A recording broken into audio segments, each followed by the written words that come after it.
prior to the global acceptance of Nigeria's Afrobeat music, and Afrobeat stars like Wizkid and Burna Boy, the likes of Fela Kuti, and King Sunny Ade were already global stars.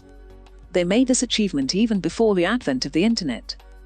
As we look back at the achievements of these legendary Nigerian musicians, one can only imagine how they managed to penetrate the global stage and remain there for a long time, even without such things as the internet. In today's video, we bring you the top 5 legendary Nigerian musicians who made it big without the internet. At number 5 is Sir Sheena Peters.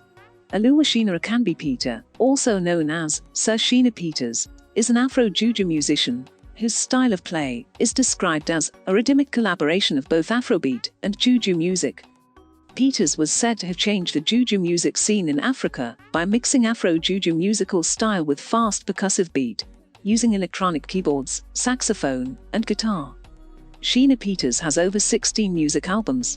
His first album, titled Ace, Afro Juju Series 1, released under CBS Records of Nigeria in 1989, went double platinum. This success would see him embark on tours in countries like South Africa, Europe, Germany, the United Kingdom, Italy, and the United States. One can only imagine the global fame and fortune that he would have enjoyed if he had today's internet and streaming platforms in his heydays as a popular musician. At number 4 is Chief Osita Sadabi. Chief Stephen Osita Sadabi is a singer-songwriter and record producer who was known as the father of Igbo highlife music. His music was influenced by his personal life experiences, trials, and tribulations. Chief Sadabi released the first album of his career in 1958, and later established his record label called Polygram Records Nigeria. He went on to write over 500 songs. Half of these songs were released commercially. His best-known hit was the 1984 single, Sunny Ade, which established him as a leader in the highlife genre. The song was one of Nigeria's most popular records ever. Chief Stephen Osita Sadabi was born on March 17, 1936, and died on May 11, 2007. His career, which spanned over 4 decades, would have become extra phenomena if he had access to the internet during his time as a singer. At number 3 is Sir Victor Awaifo. Sir Victor Awaifo, born 1st of March 1941 and died on the 28th of August 2021, was a Nigerian musician, writer, sculptor, university lecturer, and the first Honorable Commissioner for Arts, Culture, and Tourism in Edo State, Nigeria. He was a winner of the first gold disc in Africa with Jerome, released in 1965, and 7 other gold discs with Guitar Boy, Araba Day, Ikasa Series, and Aquite Music. The highly educated singer formed his own band called the Cool Cats in 1954, but would later rename the group All Stars Band in 1963.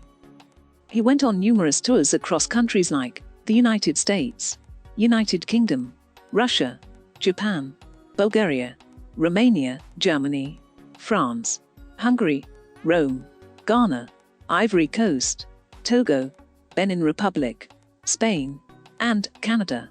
He was able to break through all these countries and more, even without the use of the internet. In 1983, the federal government of Nigeria, in appreciation of his talents and contributions to Nigeria, honored him with a National Honors Merit Award called Member of the Order of the Niger. He was documented in the list of Who's Who in Nigeria, Who's Who in Africa, Who's Who in the Commonwealth, and Men and Women of Distinction in the Commonwealth sections. He was also an honorary member of the Biographical Advisory Council, Cambridge, England, a member of both the Performing Rights Society and the Advisory Board of American Heritage University, California, USA. At number 2 is King Sunny Ade. King Sunny Ade is a songwriter and multi-instrumentalist. He is known as one of the most influential Afro-Juju musicians in Nigeria. He formed a group called African Beats, a name he later changed to Golden Mercury. His music was characterized by the use of the Yoruba talking drum. With his Afro genre of music, King Sunny became the first African to be nominated twice for a Grammy. He is regarded as one of the first African pop musicians to gain international success and has been called one of the most influential musicians of all time. After more than a decade of resounding success in his native Nigeria, Sunny Ade was received to great acclaim in Europe and North America in 1982. Sunny Ade was described in the New York Times as one of the world's greatest band leaders. Sunny Ade's stage show was characterized by top musicianship, highlighted by his mastery of the guitar and dexterous dancing. After the death of Bob Marley, Island Records began looking for another third world artist to put on its contract.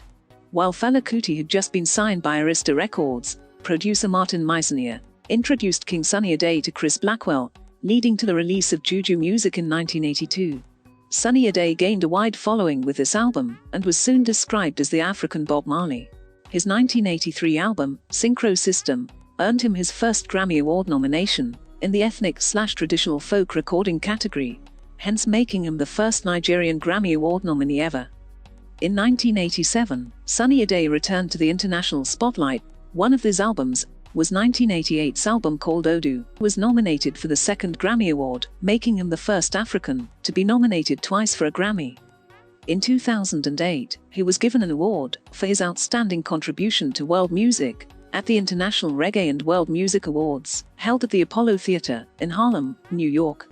In 2009, Sunny Ade was inducted into the Afropop Hall of Fame at the Brooklyn African Festival in the United States. In the 1980s, Sunny Ade did some work in Hollywood. His music was featured in the 1983 film titled Breathless, and the 1986 comedy titled One More Saturday Night. He even acted in Robert Altman's 1987 comedy called O.C. and Stiggs. At number 1 is Fela Kuti.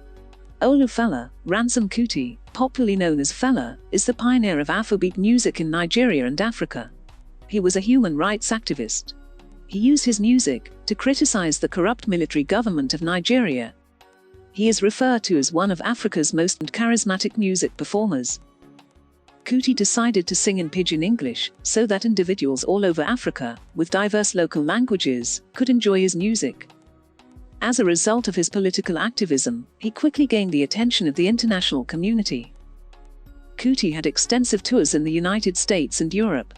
In 1986, he performed in Giants Stadium in New Jersey. The event was part of Amnesty International's A Conspiracy of Hope concert.